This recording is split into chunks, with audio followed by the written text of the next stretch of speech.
But I want to begin talking about a question that I saw on the internet this week, which I think was an extremely good question. And that was the question as to why is so much Zen literature obscure or even incomprehensible? And why can't, I hope I'm paraphrasing this person's question accurately, kind of why can't teachers express themselves in a way that is comprehensible to people? Students are coming to the Dharma with sincerity, with desire, and the will to practice, and then they run up against this barrier of language. I think it's an entirely reasonable question that I think has a complex answer, as many of these things do. And so one part of the incomprehensibility, I think, derives from the fact that some of these teachers, some of these authors, are trying to express the inexpressible. They're trying to talk about something that cannot readily be reduced to words, but they feel an obligation to attempt to teach, to attempt to present those things in words. And I'm going to go back to a koan tonight. This is a koan from the Gateless Gate, case 5. Kyogen said, "It's like a man up a tree, hanging from a branch with his mouth. His hands can't grasp a bough. His feet won't reach one. Under the tree, there's another man who asks him the meaning of Bodhidharmas coming from the West. If he doesn't answer, he evades his duty. If he answers, he will lose his life. What should he do?" Wonderful koan. So I Googled, I said, I'm going to Google, because I don't have my koan collections here. I needed to Google the koan, and it up on Google, how things pop up. Well, so the number one talk on this koan on Google was by this obscure Zen teacher at a little center somewhere in Maine back in 2015.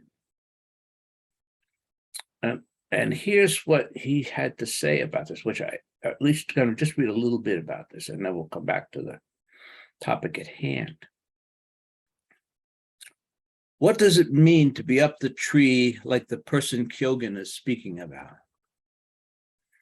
If we respond to the question, we will fall and probably die. However, if we do not speak, we ignore the questioner and fail our responsibility to the Dharma. Does that sound like an absurd dilemma that the Master has created for us? Perhaps, and yet it can be understood in such a way that is remarkably relevant to our lives today. Why is this man clinging to the branch? Because he does not want to fall. He does not want to die as he meets the ground below. However, he is clinging to an illusion, the illusion that death can be indefinitely avoided or averted. Eventually, he and every one of us will crash, passing into oblivion. It is inevitable, no matter how healthy and strong any of us living up the tree are, eventually our jaws will tire and our grip will fail. Yet we live our lives as if that will never happen. And what is the price of avoidance of death for this man and for all of us? His life is spent clinging by his teeth to the branch. He is unable to speak, to teach, to express and manifest the Dharma. He lives, and yet he misses all of life by clinging and vainly trying to preserve his life. So this is the situation of all of our lives.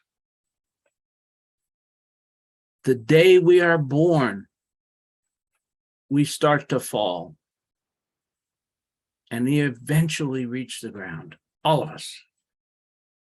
As Jamie McLeod once said, no matter how much turmeric we eat, we can't escape it.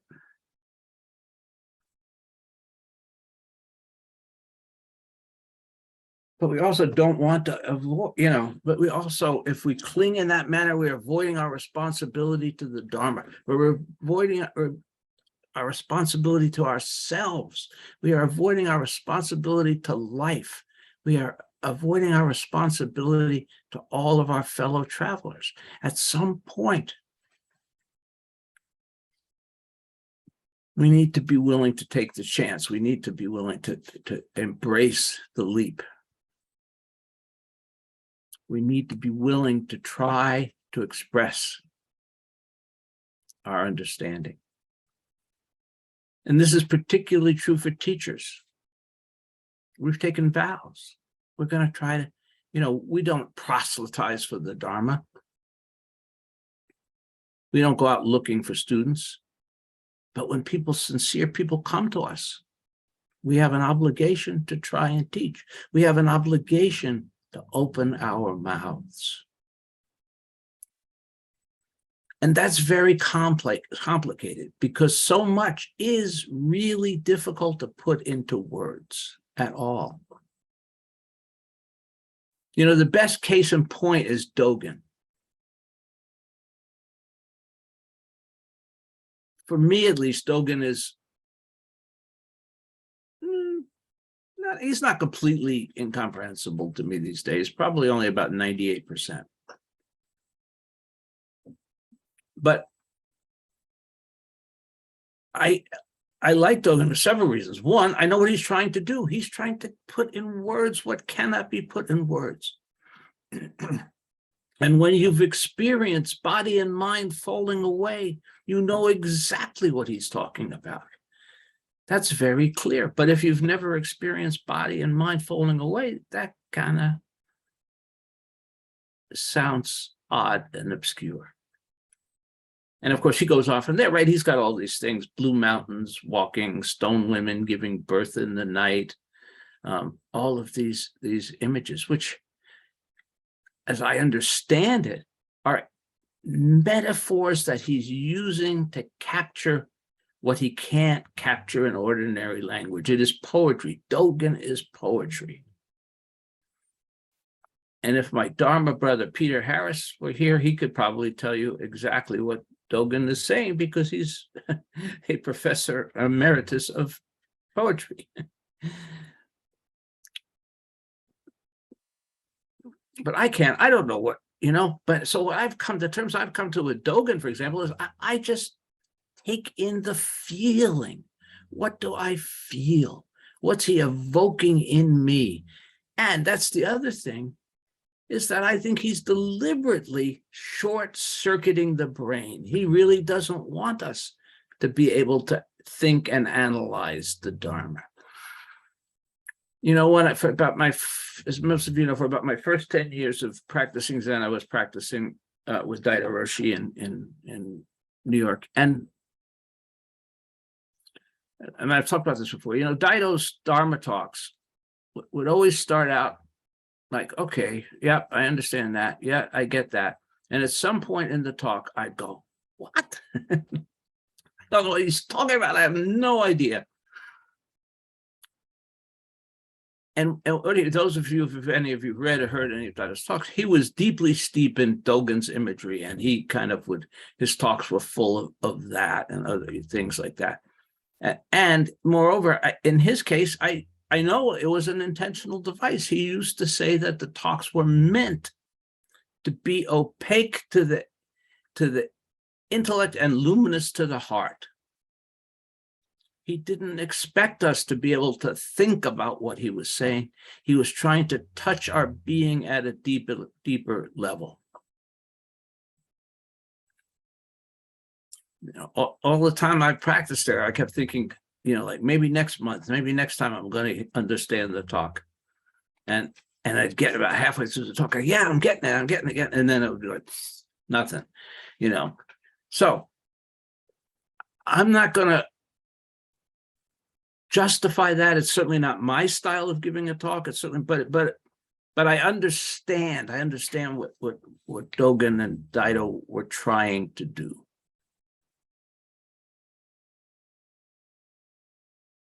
And again, I think there was a level at which they were deliberately trying to short circuit our intellectual processes in the same way that the teacher with the stick gave the student a whack on the head to get them, wake them up, get them out of that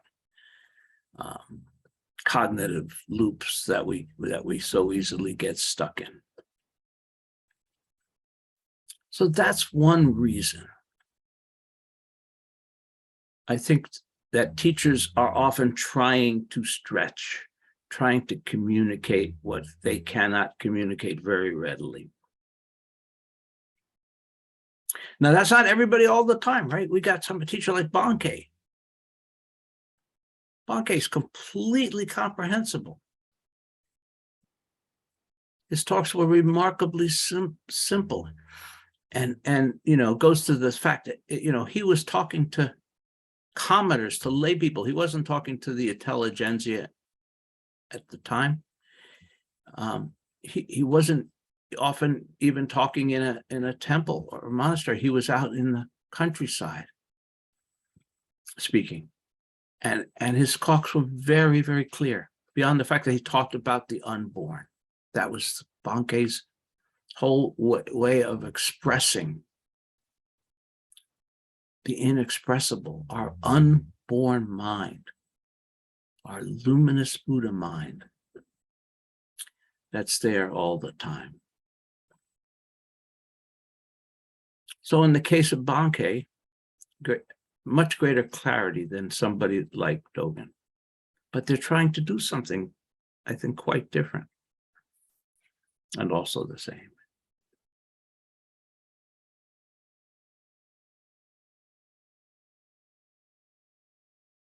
Now, that said, I think also in Zen, sometimes we get caught up in our own shit. Okay. And that, and it's so easy to do.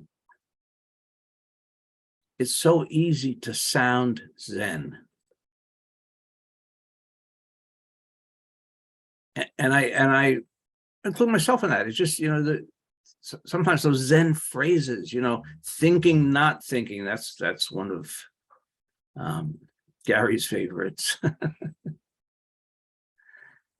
What does that mean? Thinking, non-thinking.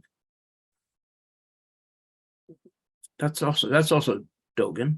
And again, when you get there, you go, oh yeah, of course that's what he's talking about. But when you're not there, it's like, what does that mean? And those things can sound, right? They could just sound tautological. They can just sound like we're chasing our tails. But we slip into it. And so sometimes I think it just slips in inadvertently. We're talking Zen, And then I think in the worst case, and I know I'm putting a little judgment on it, and I shouldn't be, is that we can, Zen teachers still have egos. And as I mentioned, we can get caught in our own crap. We can, we can get stuck trying to sound like Zen teachers.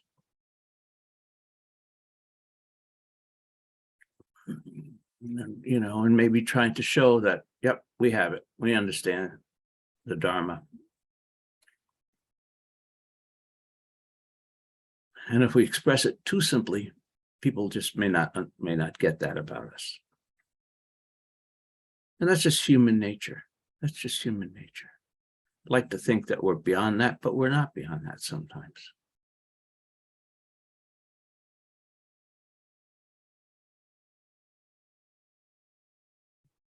As much as I've been kind of sometimes I disagree with Brad Water, he's somebody who talks very simply and clear. If you listen to any of Brad's Dharma talks, They're not obscure. So I do think it's possible. I do think it's possible. And so, you know, I would challenge all students, hold us teachers accountable. If you don't understand what we're saying, challenge us. You know, it should not become a sacred cow. It could not become kind of thing where everybody's like, I don't know what he just said, but we're not going to say anything because then we'll look stupid. You know, if you don't understand it, say something. Don't enshrine obscurity. Okay. So somehow now I've got to make a graceful segue back to climate change.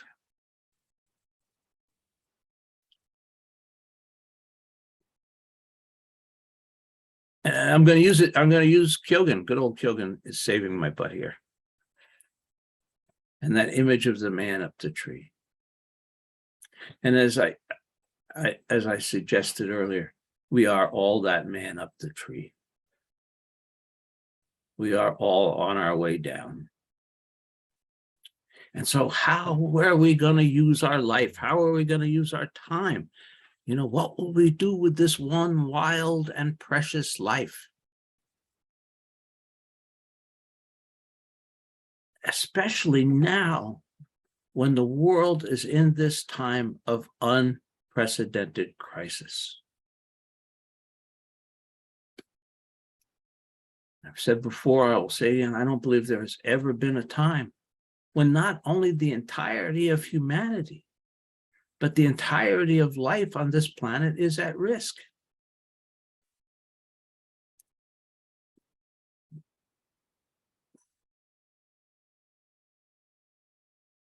You know, we used to think the problem was climate change denial.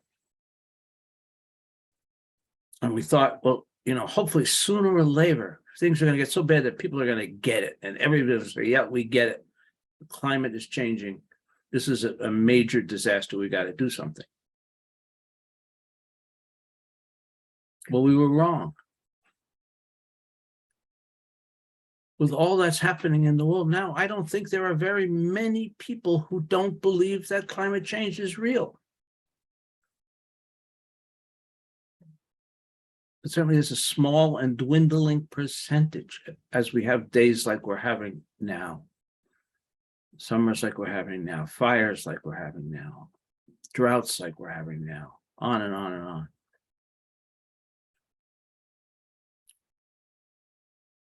But we're still not changing. The assumption was we're going to get it, we're going to figure it out, okay, we're going to do something about it. No, we're completely irrational.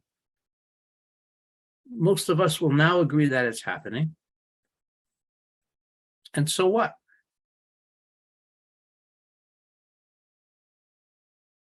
That's astonishing. And then another group of folks have gone to a sort of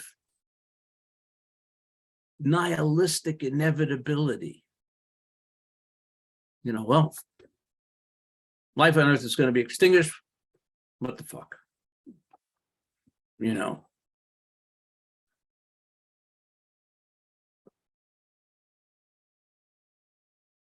I find it hard to go to that place. Although they may be right, I don't know. You know, I'm seeing it every day, you know, in our forest on our land in Unity.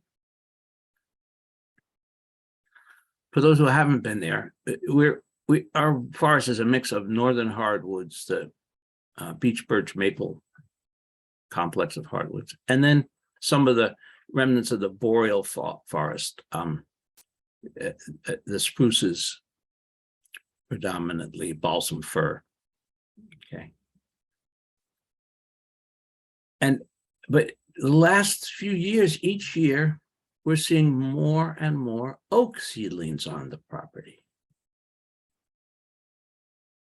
Now, oak is not one of the species that's indigenous to this part of Maine. Oaks have been confined to the coast where it's warmer. And now they're coming inland. And I suspect with that, we're going to see particularly the spruces and firs displaced very rapidly. So we're actually, I can see it from year to year on my own property, is that the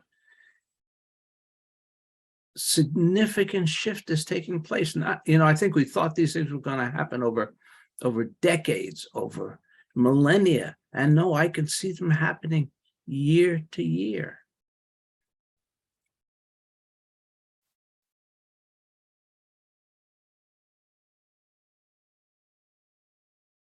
So this is unprecedented in human history. And yeah, I guess that nihilism, that pessimism is an option. It's not an option for me.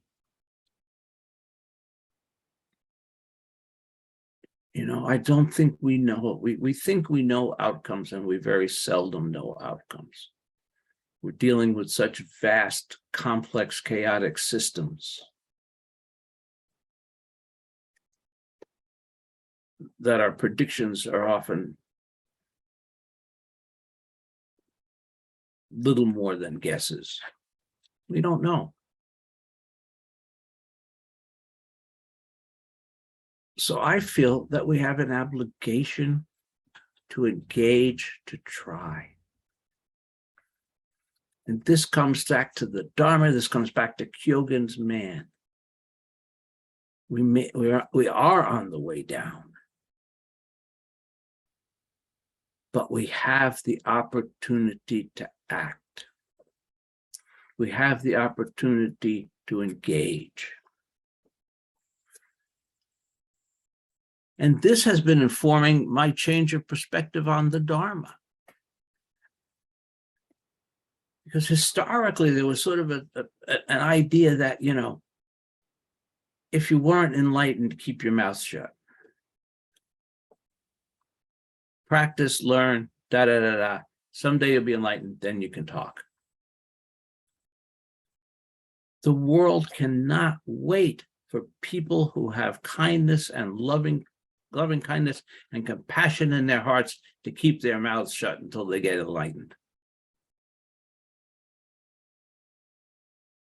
Another thing that Brad Warner points out that I agree with him with, we don't know if and when that'll happen for us. Right? Might now, might 10 years, might 20 years, might never. We don't know. So we can't structure our lives and our practice around that uncertainty. When we have the certainty of the destruction happening all around us, we need to act. We need to try. We need to do our best, whatever that is.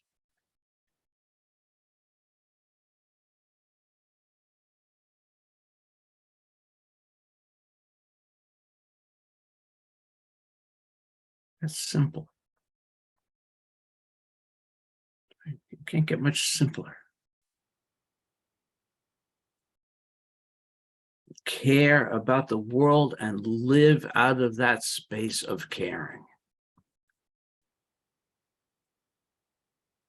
Have loving kindness for all beings, human beings and wild beings.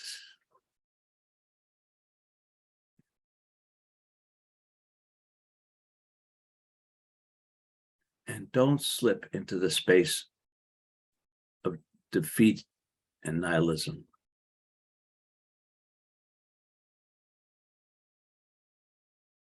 Our individual times are short, and now our collective time may be short.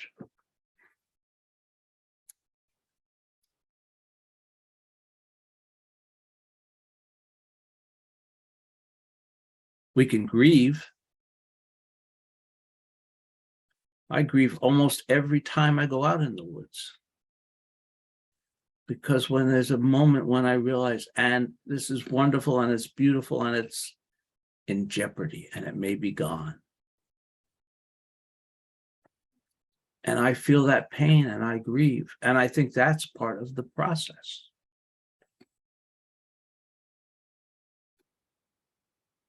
Not falling into the defeatism and the nihilism is not the same thing as ignoring our grief, as ignoring our loss, as ignoring the world's loss.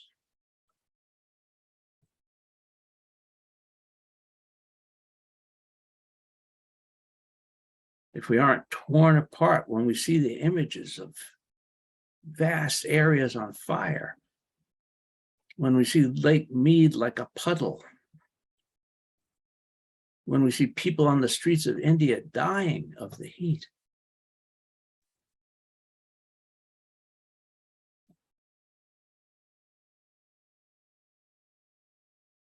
being engaged means we're going to feel that.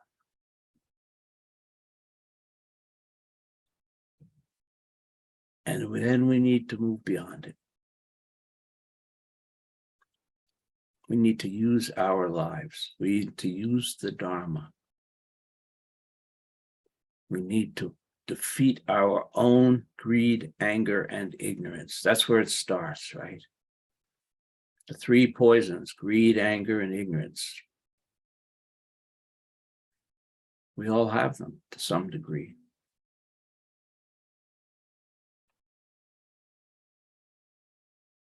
It's part of our culture.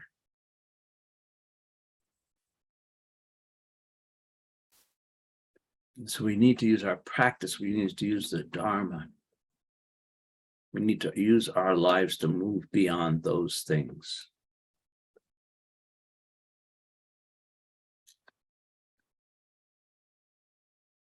And what counteracts the three poisons? The three treasures: Buddha, Dharma, Sangha. We have it. Those of us who are Zen practitioners have a tremendous gift: Buddha, Dharma, Sangha. And we also have the obligation to share that gift, manifest it. Share is not the right word, manifest it in our lives.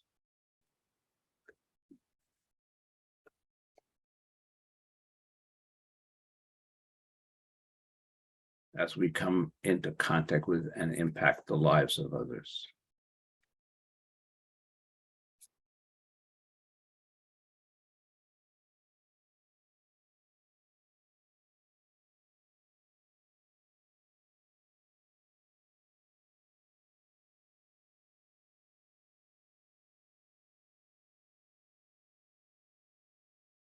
Kyogen said, it's like a man up a tree hanging from a branch with his mouth. His hands can't grip the bough. His feet won't touch one. Under the tree, there's another man who asks him the meaning of Bodhidharma's coming from the West. If he doesn't answer, he evades his duty. If he answers, he will lose his life. What should he do?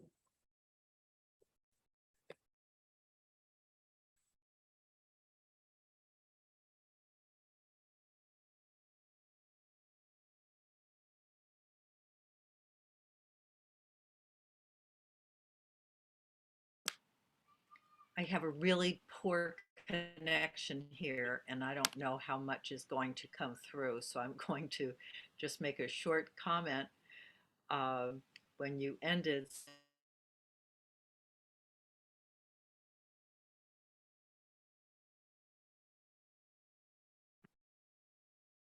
Yes, Susan, it much didn't too come, long. we lost you. Well, my uh, what I wanted to say is just do something. Thank you. Yes. Thank you. I like that catchphrase because I think it applies when we feel despairing. Just do something.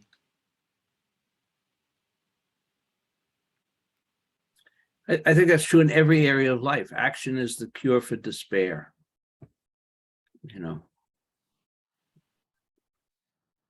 Even if we cannot see the end of the story, even if we cannot predict the outcome, if we act, we feel better.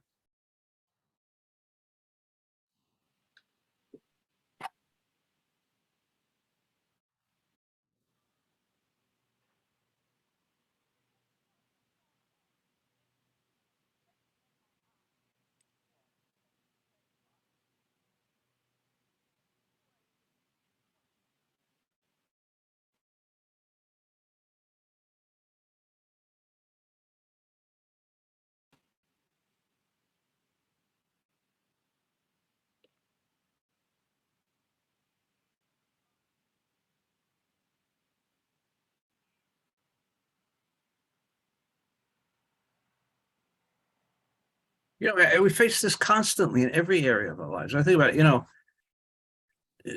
Elizabeth and I are both in our 70s, pressing close towards 80. What's the future going to be? We don't know.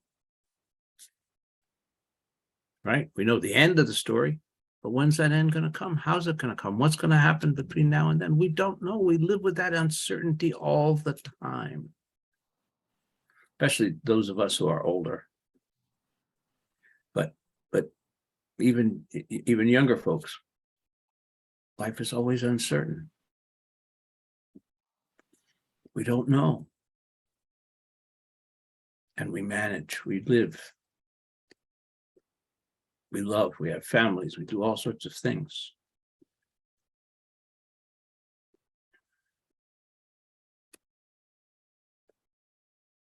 So why is this different?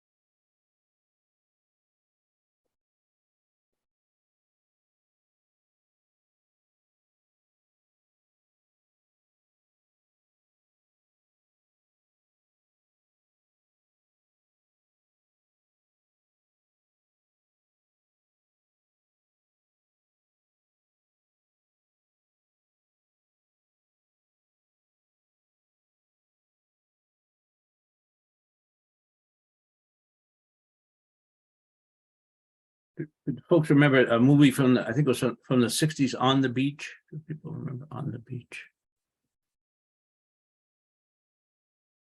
So for those who don't, the plot is it's set in Australia. And there's been a nuclear conflagration in the northern hemisphere. And there's a vast nuclear cloud gradually making its way to the southern hemisphere. And so people in Australia are living, it's there, it hasn't hit, life is sort of normal with this inevitable cloud, knowing that this inevitable cloud is coming towards them. In some ways, we're all on the beach. But it isn't, in their situation, it was absolutely inevitable. That cloud was coming. We don't know. There's a cloud. Is it coming? Can it be mitigated? Can it be slowed down? Can it be stopped? We don't know.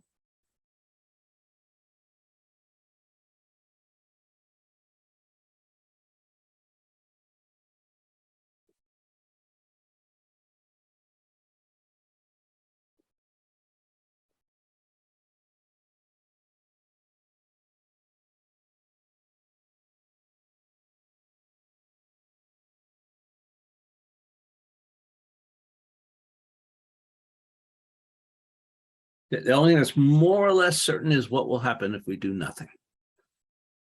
And that's the hypothesis we're testing right now.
Everybody's quiet.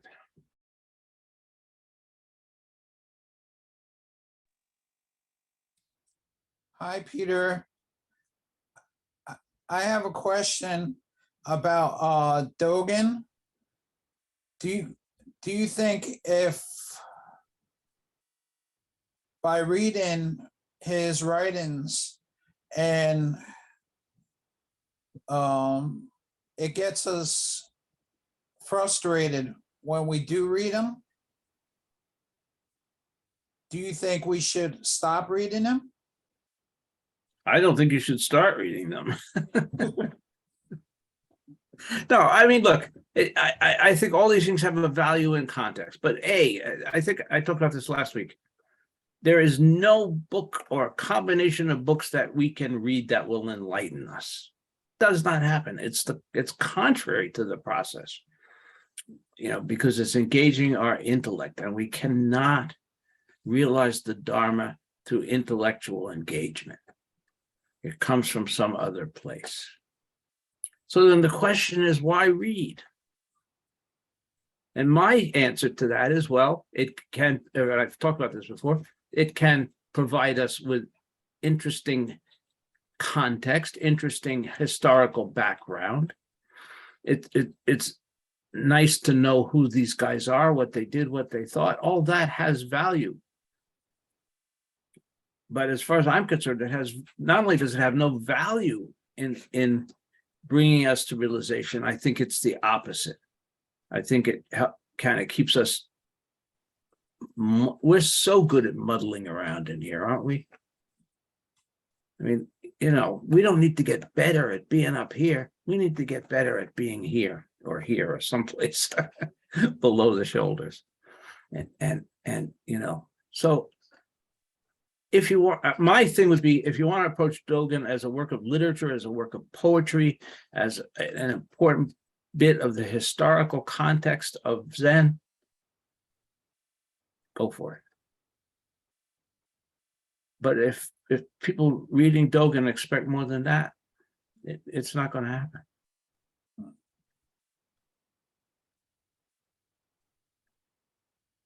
At least that's my opinion. Yeah.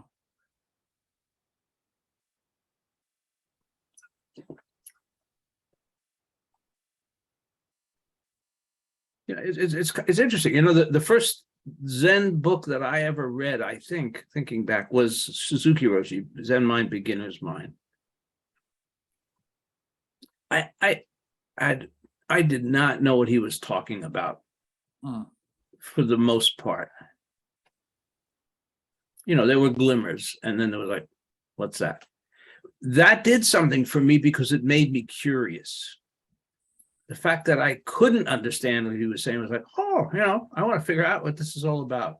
So again, that's another way in which it can be valuable sometimes, I think, to kind of pique us to say, I want to be able to understand what Dogen is saying. I want to be able to understand what Suzuki is saying. I want to be able to understand what Daido Roshi is saying.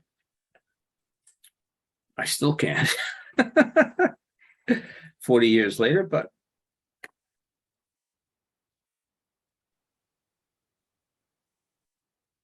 Thank you. of course.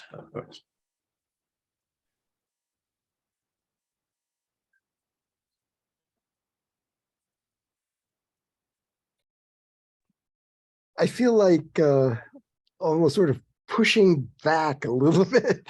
You pointed out that I like that thinking non-thinking phrase of Dogen's. And I do, because for years and years, I had no relationship to that at all. I knew that it existed as a phrase, but it did nothing for me. And then like one day it sort of became almost a bedrock of my shikantaza practice, because I sort of felt like it provided a sort of an arrow.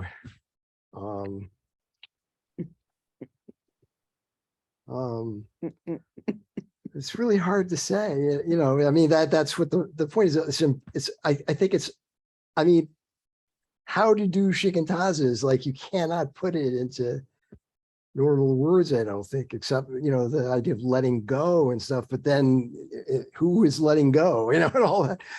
So I don't know. For me, that phrase and a few other phrases are helpful. And I've had to do enough reading to come across them, you know? So yeah, I just thought I'd mention that.